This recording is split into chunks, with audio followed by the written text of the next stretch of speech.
My YouTube channel Amit Gupta Drug Pharmacology. Today we discussing about the agoraphobia. जैसे हमने last time discuss आपको 3 disorder और कर चुके हैं। हम पढ़ रहे थे एंजाइटी के डिफरेंट टाइप्स से हमने बात की थी। जैसे फर्स्ट टाइप हमने बात की थी जनरल एंजाइटी डिसऑर्डर्स। मैं आपको दिखा दूँगा दोबारा चीज़ें क्लियर कर दें कि कौन कौन से हमने एंजाइटी पढ़ ली और कौन कौन से हमें पढ़ना बाकी है। तो हमने पहले बात की जनरलाइज एंजाइटी डिसऑर्डर्स, हमने पहले बात की थी GAD, फिर उसके बाद सोशल फोबिया हमने पढ़ा था, फिर पैनिक डिसऑर्डर पढ़ा था। आज हम बात करेंगे एग्रोफोबिया की। व्हाट इज़ द एग्रोफोबिया, क्या कंडीशंस होती हैं, एग्रोफोबिया किस वजह से होता है, एग्रोफोबिया के साइकोलॉजिकल सिम्टम्स क्या होंगे, उसके फिजिकल सिम्टम्स क्या होंगे और उसका ट्रीटमेंट क्या होगा। तो बात करते हैं हम एग्रोफोबिया की। तो स्टार्ट करते हैं एग्रोफोबिया। एग्रो मतलब लगी रहा आगे, एग्रो मतलब एलोन से वर्ड आया है। एलोन मतलब अकेला, अकेला, और एग्रो मतलब वहीं से वर्ड आया है, तो यानी अकेलेपन से जो डिसऑर्डर लगता है उसी कुछ टाइप का होगा एग्रोफोबिया, अकेले रहना। Agoraphobia is a fear of going out in public, either the fear of open space और the fear of being in unfamiliar place. Many people with agoraphobia either never leave their home or do anything they can to avoid traveling anywhere other than home and office. कहने का last time वो भी पढ़ लेते हैं। Some people can go to the grocery stores or other familiar place but otherwise experience intense nearly deliability fear anywhere else. Agoraphobia में क्या होता है कि जो पेशेंट एग्रोफोबिया का होगा उसे पब्लिक में जाने में, घर से बाहर निकलने में या अनफेमिलियर प्लेस में जाने में उसे डर लगता है। पब्लिक में जाने में डर लगता है, either fear to open space, कोई बहुत बड़ा हॉल है या बहुत बड़ा स्पेस है उसमें डर लगेगा। Fear of being in the unfamiliar place, या अनफेमिलियर प्लेस है जिसमें कभी गया नहीं है, that is the new place, उसमें वो जाएगा तो उसको भी फियर लगेगा। तो ये कंडीशन जब जनरेट होती है वो एग्रोफोबिया है कंडीशन कहते हैं। या फिर ऐसा हो सकता है many people with agoraphobia either never leave their home और do anything they can to avoid travelling anywhere other than their home and office. बहुत से पीपल ऐसे एग्रोफोबिया के देखे गए हैं जो अपने घर से निकलना नहीं चाहते हैं, या घर से निकलेंगे तो अपने ऑफिस तक जाना, या ऑफिस से फिर घर पे आना, और कहीं जाना नहीं चाहते हैं या कहीं जाने और से बचते हैं, क्योंकि उनको अंदर एक डर बैठ गया होता है कि कहीं एलोन अनफेमिलियर प्लेस जिसको हम जानते नहीं है या अनफेमिलियर भीड़ उसमें जाएंगे तो उनको बहुत अनएक्सियस फीलिंग होने लगती है, घबराहट होने लगती है, इस वजह से वो जाना पसंद नहीं करते हैं। Some people can go to the grocery stores and other familiar space but otherwise experience intense nearly disability in fear anywhere else. और कुछ पीपल होते हैं वो ग्रोसरी स्टोर जैसे राशन की दुकान है या अदर फैमिलियर प्लेस पे जाते हैं, तब भी उन्हें एक्सपीरियंस इंटेंस, मतलब उनको कुछ थोड़ा सा डर का स्वभाव का एक इंटेंस उन्हें लगा रहता है। तो ये पीपल जो जिस तरह की सिचुएशन होगी उसको हम क्या बोलेंगे, agoraphobia. Many people also, not all, कुछ पीपल, बहुत से पीपल ऐसे होते हैं जिसमें से सभी नहीं, that have a agoraphobia also have a panic disorders. मतलब कुछ पीपल ऐसे भी होते हैं जिनको एग्रोफोबिया भी है और साथ में उनको पैनिक डिसऑर्डर भी है। जैसे पैनिक डिसऑर्डर हमने प्रीवियस लेक्चर में बात की थी, पैनिक डिसऑर्डर भी है। That's because for many agoraphobia is often cause by the panic attacks. क्योंकि एग्रोफोबिया जो अगर किसी को पैनिक अटैक्स कंटिन्यू बना हुआ है तो पैनिक अटैक बाद में किस में कन्वर्ट हो जाता है, एग्रोफोबिया में चेंज हो जाता है। People experience panic attack in the public places so they start to avoid more and more place in order to avoid panic attacks until they are afraid to go outside। कुछ भी जो लोग होते हैं उन्हें पैनिक अटैक्स, पीपल में panic attacks, किसी public में जा रहे हैं, किसी सोसाइटी में जा रहे हैं, किसी भीड़ में जा रहे हैं, तो वहाँ से उन्हें शुरू डर लगना वहाँ से स्टार्ट हो गया। अपने अंदर अनऑक्सियस फीलिंग आने लगी कि मैं कैसे रिप्रेजेंट करूँगा, कैसे मैं बोलूँगा, ये सब चीज़ें आने लगी। तो वो फिर उसी वजह से क्या करते हैं, उस सेंसेशन की वजह से क्या करते हैं, अवॉइड टू पैनिक अटैक की सेंसेशन ना आए उसकी वजह से क्या करते हैं, वहाँ पर जाने से डरते हैं, until they are afraid to go outside. Some people experience agoraphobia after traumatic events as well as. कुछ पीपल में ये भी देखा जाता है कि उसमें ट्रॉमेटिक कुछ दुर्घटना ऐसी हो गई है, कुछ दुर्घटनापूर्वक कोई वैसी इवेंट हुई जिसके कारण उनको एग्रोफोबिया हो जाता है। जैसे कि मान लीजिए, आप ये भी मान सकते हैं कोई अकेला कोई बंदा जा रहा था, कार से जा रहा था, कार से उसका एक्सीडेंट हो गया, तो वो और बहुत ज़्यादा ट्रैफिक में जा रहा था, ट्रैफिक में गया और बहुत ज़्यादा ट्रैफिक या हाईवे बहुत चल रहा था, उसमें गाड़ी चला रहा था और उसका एक्सीडेंट हो गया, तो अब उससे एग्रोफोबिया हो जाएगा। किसके लिए? उस ट्रैफिक वाली जगह पे ड्राइविंग करने के लिए। तो क्या हुआ? ट्रॉमेटिक इवेंट्स हुई, तो दुर्घटना हो गई जिसकी वजह से वो वहाँ जाना पसंद नहीं कर रहा है, वो वहाँ पर डर फील कर रहा है, तो उस कंडीशन के लिए उसकी एग्रोफोबिया जैसी कंडीशन बन जाती है। Agoraphobia is more common for adults, ठीक है। Many also fear losing control both psychologically and physically causing them to avoid social situations, ठीक है। ये आप समझ गए होंगे। Many also fear losing controls, वो अपने फियर लूजिंग, जो फियर डर होता है साइकोलॉजिकली और फिजिकली जो डर के कारण जो चेंजिंग हो रहे हैं उसको वो कंट्रोल नहीं कर पाते हैं। Causing them to avoid social situation, जिसकी वजह से वो सोशल सिचुएशन, जिस तरह सिचुएशन बनी जिसकी वजह से ये सिम्टम्स राइज हो रहे थे, उससे बचने की कोशिश करते हैं। Not everyone living with agoraphobia spend all their time in their homes. ऐसा भी नहीं है कि जितने एग्रोफोबिया पेशेंट्स हैं वो सभी टाइम अपने घर में स्पेंड करना चाहते हैं। In fact some of more common symptoms include, इसमें देखा गया कुछ सिम्टम्स क्या क्या इंक्लूड होंगे। देखें, तो पहला है क्या? Obsessive fear of socialise with group of people regardless और वेदर और नॉट यू नोन देम।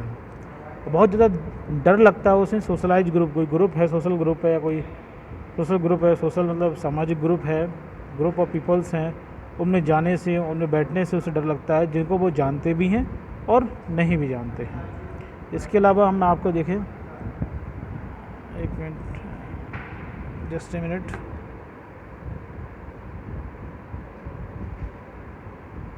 हाँ, नेक्स्ट बात करें एग्रोफोबिया में क्या होता है। सीवियर स्ट्रेस और anxiety where whenever you are in environment other than your home and environment where you are not in the controls. और सीवियर स्ट्रेस और एंजाइटी बहुत ज़्यादा डेवलप हो जाता है कब? जब उस एनवायरनमेंट पहुँचे हैं, घर के अलावा उस एनवायरनमेंट पहुँचते हैं, उस घर के अलावा मतलब घर के बाहर आप जा रहे हैं और बहुत ऐसी सिचुएशन है जहाँ पर ग्रुप बहुत ज़्यादा है या सोशल सिचुएशन है, बहुत ज़्यादा भीड़ है, उस सिचुएशन को देख के अपने सेंसेशन को कंट्रोल नहीं कर पाते हैं, स्ट्रेसफुल फीलिंग करते हैं। ये भी एक कंट्रोल सिस्टम के सिम्टम्स इसका है, एग्रोफोबिया का। Feeling of tensions, stress even during the regular activities such as going to the store, talking with strangers and even just stepping outdoor।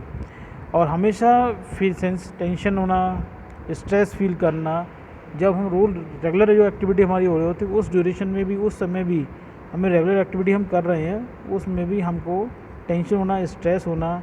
जैसे कि गोइंग टू द स्टोर, किसी भी store या कोई डिपार्टमेंटल स्टोर या कोई ration की दुकान पे जा रहे हैं, अब वहाँ पर सामान मांगते समय भी काफ़ी स्ट्रेस महसूस करना, बदल नहीं पाना, टॉकिंग विद स्ट्रेंजर्स, अजनबियों से बोलने में बहुत ज़्यादा टेंशन या स्ट्रेस फील करना। इवन जस्ट स्टेपिंग आउटडोर, या घर से बाहर निकलने में भी उनको, किसी घर से बाहर निकलने में भी उनको बहुत टेंशन या स्ट्रेस फील होता है। That is the patient of agoraphobia. Preoccupations with how to protect yourself or finding safety in the event that some type of trouble occurs, even with the little reasons to believe trouble will occurs। अब प्रीऑक्यूपेशन, अपने पेशे में आने से पहले कहीं जा रहे हों, कहीं पेशे दुकान है किसी की, या कहीं जॉब करने जा रहे हैं, तो जॉब करने जाएगा या कहीं अपनी दुकान पे जाएगा, तो वो ये सोच रहा था कि किस तरह से मैं अपने आप को बचाऊं, to find a safety in events. मतलब उस सिचुएशन में वो अपने आप को ऐसी जगह फंसाने की कोशिश करेगा जहां से मैं लोगों के ऑब्जर्व में कम से कम आ पाऊँ। फाइंड सेफ्टी इवेंट्स में safety, and that some type of trouble no occur, जहाँ पर ट्रबलिंग हो रही है, जहाँ स्ट्रेस फील हो रहा है, और स्ट्रेस जिस वजह से फील हो रहा है उस जगह से ये अवॉइड करते हैं और सेफ्टी जोन में जाना पसंद करते हैं। Even them the little reason, कोई छोटा मोटा रीजन भी हो, और ब्लिक ट्रेवलिंग इन अकर्स, ठीक है, छोटा मोटा भी रीजन हो, उस कंडीशन में भी वो इस कंडीशन से अवॉइड करना चाहते हैं। Finding that your own fears are keeping you prisoners and preventing you from going and living life because out of fears. और कभी कभी ऐसा लगता है कि finding that your own fears are keeping you present, कभी कभी ऐसा लगना कि मैं एक कैदी हूँ and preventing you to from going, और वहाँ से मुझे जाने बचाना है तो मैं जेल कैदी हूँ या जेल में कैदी बनना नहीं चाहता हूँ। तो living life because that of fear, fear की वजह से उसका लगता है कि मैं वहाँ जाऊँगा तो लोग मुझे चोर समझ लेंगे, मैं ढंग से बोल नहीं पाऊँगा तो लोग मुझे क्या समझ लेंगे। इस तरह की फीलिंग से उसे लगता है कि जैसे मुझे देख लेगी तो पुलिस मुझे पकड़ ले जाएगी, पुलिस मेरे को आके ले जाएगी। उससे बार बार फील यही होता रहता है कि मैं कैदी हूँ। आपने देखा होगा बहुत से लोग ऐसे होते हैं, इस सिचुएशन में पहुँच जाते हैं कि पुलिस को देखते ही वो डर जाते हैं, क्योंकि उनको महसूस होता है जैसे कि मैं कैदी हूँ और मैं बहुत बड़ी गलती कर चुका हूँ जिससे कि मुझे पुलिस पकड़ के ले जाएगी। ऐसा मेंटल सिचुएशन बन जाते हैं लोगों के। सिम्टम्स की बात करें, फिजिकल सिम्टम्स क्या होते हैं? Afraid of living with home and extend period of time, वो घर में रहना, घर को छोड़ना नहीं चाहते हैं और घर में लॉन्ग टाइम तक रहना चाहते हैं। एफ्रेड मतलब डरा। Afraid of being alone in the social situation, किसी भी सोशल सिचुएशन में अकेले रहना पसंद करते हैं और अकेले रहना पसंद नहीं करते, सॉरी एफ्रेड मतलब डरते हैं। Afraid of losing control in the public area, और अपने पब्लिक एरिया में अपना आउट ऑफ कंट्रोल अपने थॉट्स को रिप्रेजेंट नहीं कर पाना, अपनी बात को नहीं रख पाना, उससे भी इनको डर लगता है। Afraid of being in a place where it would be a difficult to escape and such as car and elevators, और उन प्लेसों पर जाने से ये बचते हैं या डरते हैं जैसे कि जिससे लोग उन्हें आसानी से ऑब्ज़र्व कर पाएँ, जैसे कार में बैठना या एलिवेटर पे जाना लोग आसानी से ऑब्ज़र्व कर रहे हैं, उन चीज़ों से ये बचने की कोशिश करते हैं। And detach stranger from others, और स्ट्रेंजर लोगों से बचने का नक्सी और एजिटेटेड फीलिंग को आती रहती है। अब कुछ कॉज होते हैं जो एग्रोफोबिया करते हैं, उसमें डिप्रेशन है, कोई डिप्रेशन पेशेंट है तो वो एग्रोफोबिया उसको हो सकता है।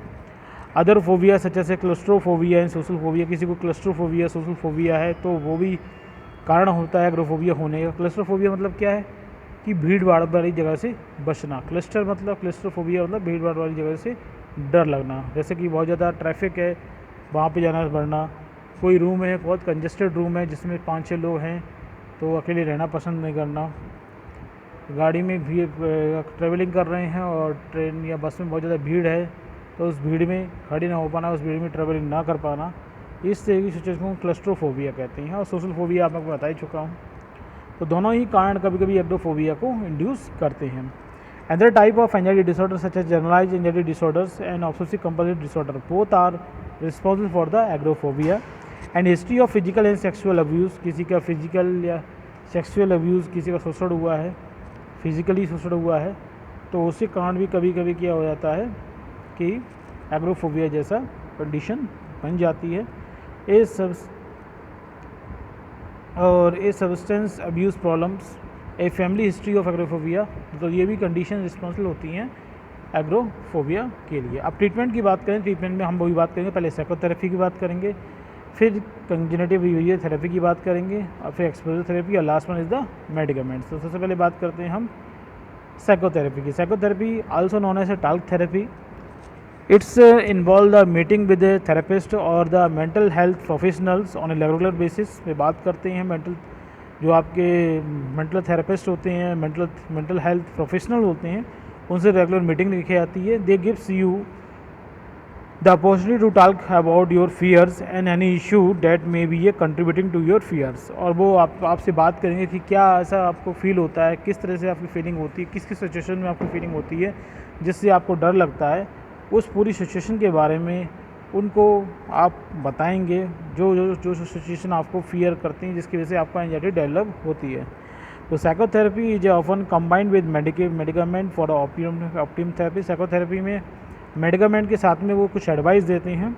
इट जनरली ये short term treatment that can be a stopped once you're able to cope with your fear and anxiety. इसकी वजह से क्या होता है कि फियर और जो एंजाइटी है वो कुछ हद तक कंट्रोल हो जाता है। जैसे कि आपने बताया कि जैसे कोई पेशेंट है वो बता रहा है कि कौन कौन से कारण हैं जिसकी वजह से उसे फियर लग रहा है, फिर उसको रियलिस्टिक में लेके आना कि आप इसलिए डर रहे हैं क्योंकि आप उसको समझेंगे। जैसे मान लीजिए कि मैं बहुत सारे डॉग बैठे हुए हैं, लेकिन वो करेंगे कुछ नहीं, लेकिन कोई बंदा है वो वहाँ से किसी को डर लगता है, डॉगी एक भी गुजर रहा हो तो वहाँ से निकलने में डर लग रहा है, लेकिन डॉग कुछ करेगा नहीं। लेकिन हम उसकी साइकोथेरेपी करें, साइकोथेरेपी में उसे समझाएं, डॉग शांति से बैठा है, डॉग की आप आँखों में आँखें मिलाएंगे तो डॉग आप पे भूखेगा, आप डॉग से आँखें में आँखें ना मिलाकर उसकी तरफ वॉरी मत करो, शांति से निकल जाओ तो आपको नहीं काटेगा। इस तरह की चीज़ एडवाइस करेंगे तो वो चीज़ों को समझने की कोशिश करेगा और फिर वो डॉग से डरेगा नहीं। That is the psychotherapy. समझ गए होंगे। इसी तरह की एडवाइस दी जाती हैं, उनके क्या फियर, क्यों फियर हो रहा है, किस वजह से उन्हें डर बैठ रहा है और डर का इशू क्या है, उसकी बेस पे साइकोथेरेपी की जाती है। और कुछ साथ में मेडिकामेंट दिए जाएंगे जिससे उनको बस चीज़ से रिलीफ मिल जाता है। कंजक्टिव विवेक थेरेपी में क्या होता है, is the most common form of psychotherapy use to treat the people with agoraphobia. तो CBT में क्या करते हैं, कंजक्टिव विवेक थेरेपी में can help you understand the destroy feeling and view associated with the agoraphobia. ये इसमें देखते हैं कि कौन कौन सी आपकी जो डिस्ट्रॉयड फीलिंग है जो आपको एग्रोफोबिया की तरफ ले जाती हैं, उन फीलिंग को समझने की कोशिश करते हैं, ये फीलिंग क्यों हो रही है, उसको कैसे शांत करना है। It can also teach you how to work through stressful situations, how to work through the stressful situation by replacing the destroyed thought with a healthy thought. और ये लोग इस टाइम में कंजक्टिव विवेक थेरेपी में बताते हैं किस तरीके से आप स्ट्रेसफुल सिचुएशन में अपना वर्क करते रहें और स्ट्रेसफुल सिचुएशन में जो आपके माइंड में डिस्ट्रॉयड थॉट आ रहे हैं उनको हेल्दी थॉट से रिप्लेस करें, और रिप्लेस करेंगे तो आप आसानी से उस स्ट्रेसफुल सिचुएशन में भी अच्छा काम कर सकते हैं, अच्छा वर्क कर सकते हैं। Allow you to regain the sense of control in your life. ठीक है, तो ये कंजक्टिव विवेक थेरेपी हो गया। इसका एक्सपोजर थेरेपी मैंने आपको बताया था, यानी कि जिस सिचुएशन से आपको डर लगता है, जिस सिचुएशन से आपको फियर लग रहा है, उस सिचुएशन में बार बार एक्सपोज होना, बार बार एक्सपोज होंगे तो आपको डर कम लगेगा। जैसे मैंने अभी आपको डॉग का एग्जांपल दिया था, एक दिन आप डॉग से निकले, आपने उसको नज़र नहीं मिलाई, चले गए, तो डॉग आप पे घुसा नहीं। फिर दूसरे दिन भी आप गए वहाँ से, लेकिन डॉग को नज़र नहीं मिलाई, फिर आप सीधे निकल गए। एक दिन करेंगे, 2 दिन करेंगे, तीसरे दिन चौथे दिन आपको उस हैबिट में आ जाएगा, आपको बिल्कुल भी डर नहीं लगेगा, आप मस्त होते चले जाएंगे, उसकी तरफ देखेंगे। तो वो क्या, एक्सपोज हो रहे हैं बार बार। आप एक दिन गए, फिर 2 दिन गए, 3 दिन गए, एक्सपोज हुए, तो आपने उस जो डर था, डर होने का जो डर होने का कारण था, उससे आपने अपने आप में कंट्रोल कर लिया, तो फिर आपको डर नहीं लग रहा है। एक्सपोजर थेरेपी में can also help you overcome your fear, अपने फियर ओवरकम हो जाते हैं। In this type of therapy you are gently and slowly expose to the situation. Gently मतलब मैंने बताया था आपको, सावधानी से, स्लोली हम उस सिचुएशन से एक्सपोज होते हैं, या प्लेस ऑफ योर फियर, या उस प्लेस से हम एक्सपोज होते हैं जिससे हमें डर लगता है। दिस में make your fear diminish over time. और ये जैसे जैसे हम बार बार इसको हम एक्सपोज होते जाएंगे, वैसे वैसे हमारा डर होता है वो कम होता चला जाता है। मेडिकामेंट की बात करें, कौन कौन से मेडिकामेंट आपके यूज़ किए जाते हैं ड्यूरिंग द एग्रोफोबिया। एग्रोफोबिया में पहले आपका सेलेक्टिव सेरोटोनिन रीअपटेक इनहिबिटर्स होते हैं, ये आपका न्यूरोट्रांसमीटर होता है सेरोटोनिन, उसको अमाउंट को उनके रिसेप्टर बढ़ाने के लिए सेरोटोनिन रीअपटेक इनहिबिटर्स दिए जाते हैं, जिससे वो रीअब्जॉर्ब ना होकर सेरोटोनिन का अमाउंट हमारे ब्रेन में बढ़ जाए। उसमें आपका पैराक्सिटीन एंड फ्लुक्सिटीन ये दोनों दिए जाते हैं। इसके अलावा selective serotonin and norepinephrine reuptake inhibitors होते हैं, ये मेनली आपका डिप्रेशन में दिए जाते हैं। तो डिप्रेशन में जो सेलेक्टिव सेरोटोनिन और नॉरएपिनेफ्रिन रीअपटेक इनहिबिटर्स होते हैं, सच जैसे वेनलेफेक्सिन्स और ड्यूलोक्सिटीन्स, ये जो प्रोडक्ट दिए जाते हैं, दोनों ही क्या करते हैं, हमारे जो ब्रेन के रिसेप्टर्स हैं या सिनेप्स लेफ्ट हैं, वहाँ पर आपके सेरोटोनिन और नॉरएपिनेफ्रिन लेवल बढ़ा देते हैं। Both are the chemicals when the increase the amount of the both of the chemical in the neuron, जो आपके न्यूरॉन्स हैं उनमें जब इनका लेवल बढ़ता है तो ये दोनों ही एंटी डिप्रेशन इफेक्ट प्रोड्यूस करते हैं। और क्योंकि मैंने आपको इसमें दिखाया था depression is highly responsible for the agoraphobia, एक तरह से ये सिम्टम्स को मिनिमाइज़ करेंगे। इसके अलावा ट्राइसाइक्लिन एंटीडिप्रेसेंट है, सच एज एमिट्रिप्टाइलिन, नॉरएपिनेफ्रिन, ये भी दोनों प्रिस्क्राइब की जाती हैं during the treatment of agoraphobia. And last one the anti medicine such जैसे एल्प्राजोलम्स एंड मिडाजोलम्स या क्लोनोजीपाम, ये सभी आपके प्रिस्क्राइब किए जाएंगे for the treatment of agoraphobia. तो ये एग्रोफोबिया का ट्रीटमेंट हो गया, तो उसकी थेरेपी हो गई, क्या उसके सिम्टम्स वो भी हमने देखा, और एग्रोफोबिया क्या होता है। नेक्स्ट हम बात करते हैं आज आपके साथ में नेक्स्ट जो डिसऑर्डर होगा, एक मिनट, हाँ, नेक्स्ट डिसऑर्डर स्पेसिफिक फोबिया। नाम ही बता रहा है स्पेसिफिक, मतलब किसी स्पेसिफिक कंडीशंस, किसी स्पेसिफिक ऑब्जेक्ट से आपको डर लगना, फियर महसूस होना, अनॉक्सियस फीलिंग आना, that is the specific phobia. तो specific phobia is any kind of anxiety disorder that's amount to an unreasonable और irritable fear related to the expose to specific object और सिचुएशंस। मैंने बताया था specific phobia क्या है, एक टाइप का एंजाइटी डिसऑर्डर है जिसमें अनरीजनेबल कोई रीज़न नहीं है, इरिटेबल फियर है, लगता है जब हम किसी स्पेसिफिक ऑब्जेक्ट के पास में एक्सपोज होते हैं या स्पेसिफिक सिचुएशन से एक्सपोज होते हैं, ठीक है। As a result the affected person tend to actively avoided that contact with the object और सिचुएशंस।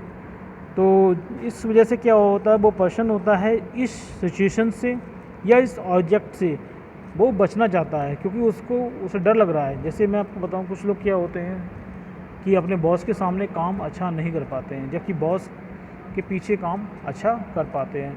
तो बॉस के सामने काम करने से डर लगता है उनको, क्योंकि बॉस देख रहा है, ऑब्जर्व कर रहा है कि गलती ना हो जाए। जबकि बॉस के बिहाइंड में कर रहे हैं तो वर्क की परफॉर्मेंस अच्छी हो जाती है। तो वो लोग क्या है, उनको स्पेसिफिक फोबिया है कि अगर बॉस के सामने मैं काम करूँगा तो काम मेरा गलत हो जाएगा, अनॉक्सियस फीलिंग आएगी, मुझे डर लगेगा।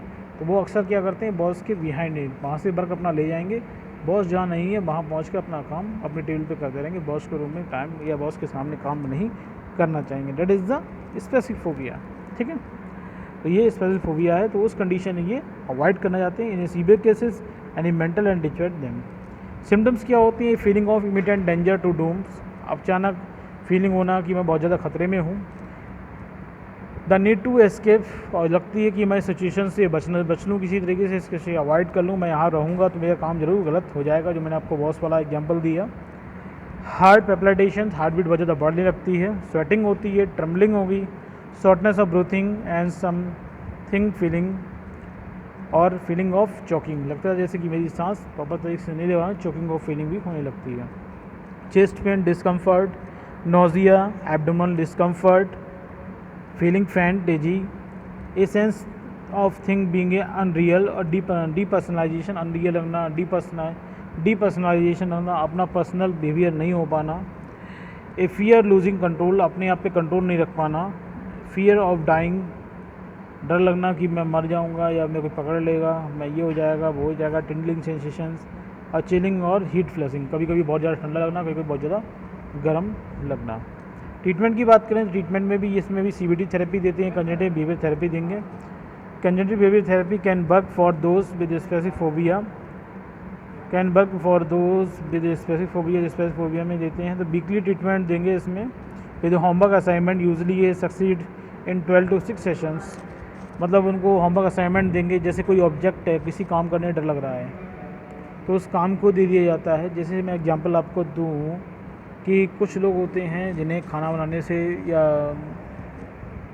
मान ली मैथमेटिकल लॉजिकल प्रॉब्लम सॉल्व करने से उन्हें डर लगता है कि लॉजिकल प्रॉब्लम करूँगा तो स्ट्रेस बहुत ज़्यादा पड़ेगा और मैं लॉजिकल प्रॉब्लम सॉल्व नहीं करूँ, मैथमेटिकली वर्क नहीं कर पाऊँगा, मैथमेटिकली मुझे बहुत ज़्यादा प्रॉब्लम होगी। तो उसके ट्रीटमेंट के लिए क्या है, आपको होम असाइनमेंट दिया, कुछ मैथमेटिकली लॉजिकली प्रॉब्लम दी और बार बार कहा आप जाकर इसको सॉल्व करो। तो आपने बार बार जितनी बार प्रैक्टिस करेंगे, जितनी बार आप उसको रहेंगे, तो आपको वो सिचुएशन से आपको डर लगना कम शुरू हो जाएगा। First the therapist help to the patient understand the incorrect the assumptions. तो पहले थेरेपिस्ट क्या करता है, जो अजम्पशंस हैं हमारे पास में, जो गलत हमारी अजम्पशन है कि मैं इसको जोड़ नहीं पाऊँगा या इसको घटा नहीं पाऊँगा, इसको ऐड करना है, फिर इसको इसकी परसेंट निकालनी, इसके परसेंट निकाल के फिर इसको टोटल करना है, तो लंबी कैलकुलेशन हो गई। तो उसके अजम्पशन को मिटाना कि आप स्टेप बाय स्टेप कीजिए, हो सकता है अजम्पशंस पहले एक काम, फिर दूसरा काम, पहले फर्स्ट स्टेप पे कंप्लीट किया, फिर सेकंड स्टेप पे, फिर थर्ड स्टेप पे, फोर्थ स्टेप पे, फिर जैसे कंप्लीट हो जाएगा। इस तरह के एजम्पशंस को मिटाना। And the greatly expose to and her to phobia sources, जो सोर्स है फोबिया का उससे आपको इनकरेक्ट होना, ठीक है। Secondly come to expose and confirming the fear situations. Secondly क्या है, आप एक्सपोज हो, जो आपका एक्सपोजर्स, जो आपका सिचुएशन जिस फीलिंग से आप जैसे अपनी मैंने बताया बॉस के सामने काम करने डर लगता है, बार बार आप बॉस के सामने जाइए, वहाँ बैठ के काम कीजिए, एक बार डर लगेगा, दो बार डर लगेगा, बाद में क्या होगा, वो काम आपका ठीक होने लगेगा। तो ये क्या कंजेनिटल थेरेपी बताइए आपको। इसके आगे बढ़ते हैं हम पोस्ट ट्रॉमेटिक स्ट्रेस डिसऑर्डर, तो इसको हम बात करेंगे नेक्स्ट लेक्चर में। तो आज हमने कंप्लीट किया 2 चीज़ों के लिए, पहले बताया मैंने आपको एग्रोफोबिया और दूसरा बात की स्पेसिफिक फोबिया। तो लास्ट लेक्चर जो आपका ये नेक्स्ट लेक्चर रहेगा उसमें हम बात करेंगे आपका पोस्ट ट्रॉमेटिक स्ट्रेस डिसऑर्डर्स होगा, एक और बचा होगा। तो कल जहाँ तक मे भी पॉसिबल है कि हम आपका एंजाइटी को ख़त्म कर दें। अगर वीडियो पसंद आया हो तो लाइक ज़रूर कीजिएगा, कोई क्वेश्चन हो तो कमेंट बॉक्स ज़रूर पूछिएगा, और आपको लगता है ये कि वीडियो किसी को लिए हेल्पफुल हो सकता है तो ज़रूर शेयर कीजिएगा। और आपने अब तक मेरे चैनल को सब्सक्राइब नहीं किया है तो ज़रूर सब्सक्राइब कीजिएगा। नेक्स्ट वीडियो मिलेंगे नेक्स्ट लेक्चर में, तब तक के लिए आप सभी को धन्यवाद, थैंक यू।